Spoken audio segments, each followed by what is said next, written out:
ये मेरी पहचान है और ये पारुल यूनिवर्सिटी की पहचान है। क्या व्हाइट हाउस के प्रेस डिनर में हुई फायरिंग सिर्फ एक हमला थी या किसी बड़े कत्लेआम की साजिश? आखिर क्यों हमले की उस खूनी टारगेट लिस्ट में ट्रंप के सभी अधिकारियों के नाम थे, लेकिन काश पटेल को छोड़ दिया गया? और शूटर कॉल थॉमस ने अपने मैनिफेस्टो में ऐसे कौन से चौंकाने वाले दावे किए हैं जिसने अमेरिकी सुरक्षा एजेंसियों की नींद उड़ा दी है?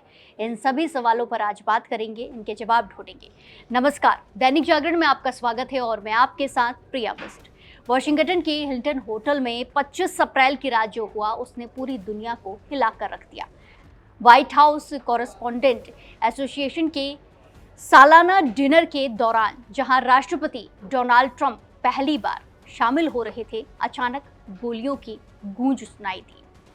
हमलावर कॉल थॉमस एलन सुरक्षा घेरा तोड़कर अंदर घुसने की कोशिश कर रहा था। हालांकि उसे वक्त रहते पकड़ लिया गया, लेकिन अब उसकी जो टारगेट लिस्ट और मैनिफेस्टो सामने आया है, जिसमें चौंकाने वाले खुलासे हुए हैं, वो बेहद डरावनी है। जांच में पता चला है कि शूटर ने ट्रंप प्रशासन के लगभग हर बड़े बड़े अधिकारी को मारने की प्लानिंग की थी, सिवाय एक नाम के, और वो नाम है काश पटेल। कैलिफोर्निया के टॉरेंस का रहने वाला 31 साल का कॉल थॉमस एलन पूरी तैयारी के साथ होटल में पहुंचा था। पुलिस के मुताबिक उसके पास 3 घातक हथियार थे, जिनमें 2 हैंडगन और एक शॉटगन शामिल थी। उसने सुरक्षा चौक को जबरन पार करने की कोशिश की और सुरक्षा कर्मियों पर फायरिंग भी की। सीक्रेट सर्विस ने मुस्तैदी दिखाते हुए तुरंत राष्ट्रपति ट्रंप, मेलानिया ट्रंप और उपराष्ट्रपति जेडी वेंस को सुरक्षित स्थान पर पहुंचा दिया। गनीमत ये रही कि इस हमले में कोई भी मेहमान या फिर बड़ा अधिकारी घायल नहीं हुआ। एलन को मौके से ही हिरासत में ले लिया गया और अब उस पर संघीय हथियारों के कानून के उल्लंघन के साथ साथ हमले के कई सारे गंभीर आरोप लगाए गए हैं। सबसे हैरान करने वाली बात हमलावर का वो प्लान है जो उसने गोलीबारी से ठीक 10 मिनट पहले अपने परिवार को भेजा था।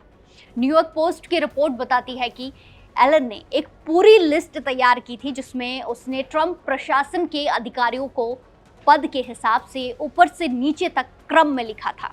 इस खूनी लिस्ट में लगभग हर बड़े अधिकारी का नाम था, लेकिन FBI डायरेक्टर काश पटेल का नाम गायब नहीं था।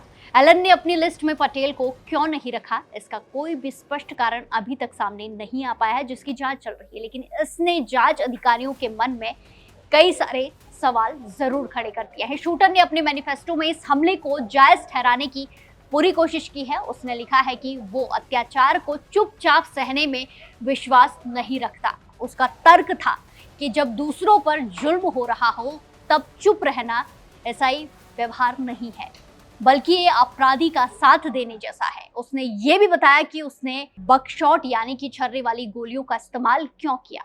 एलन के मुताबिक वो हताहतों की संख्या कम रखना चाहता था, क्योंकि ये गोलियां दीवार के पार नहीं जाती हैं। उसने बेझिझक लिखा कि वो वहां मौजूद किसी भी व्यक्ति को मारने के लिए तैयार था, क्योंकि उसके हिसाब से वो लोग एक ऐसे व्यक्ति का साथ दे रहे थे जिसे वो अपराधी मानता था। फिलहाल कॉल थॉमस एलन सलाखों के पीछे है और आज उसे अदालत में पेश किया जा सकता है। अमेरिकी एजेंसियां अब इस बात की तहकीकात कर रही हैं, जांच पड़ताल कर रही हैं, क्या इस हमले के पीछे कोई बड़ा संगठन था या एलन ने अकेले ही इस पूरी साजिश को अंजाम दिया। व्हाइट हाउस और सुरक्षा एजेंसियां अब राष्ट्रपति डोनाल्ड ट्रंप की सुरक्षा को लेकर और भी ज्यादा सतर्क हो गई हैं, अलर्ट हो गई हैं। इस पूरे मामले पर आपकी क्या कुछ राय है? क्या आपको लगता है सुरक्षा व्यवस्था में कोई बड़ी चूक हुई है? हमें कमेंट्स में जरूर बताएं और ऐसी ही देश और दुनिया की खबरों के लिए जुड़े रहिए दैनिक जागरण के साथ। नमस्कार।